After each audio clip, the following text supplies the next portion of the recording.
આજે આપણે બનાવીશું કાજુ કરી। પૂરો વિડીયો તમે યુટ્યુબ પર જોઈ શકો છો। તેના માટે અહીંયા એક મસાલાનું પેકેટ લઈશું, તેમાં અડધો કપ દૂધ નાખીશું ને 1 કપ પાણી નાખીશું ને બધી જ વસ્તુને સારી રીતે મિક્સ કરીશું। એક પેનમાં 1/3 કપ તેલ લઈશું, 1/3 કપ કાજુ નાખીશું ને કાજુનો ગોલ્ડન બ્રાઉન કલર થાય એટલે તેને આપણે કાઢી લઈશું।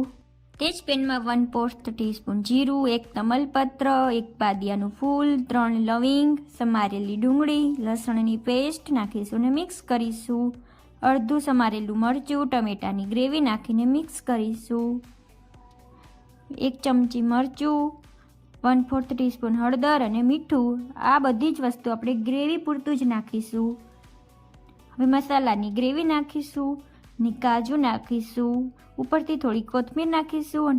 તો તૈયાર છે આપણું કાજુ કરી।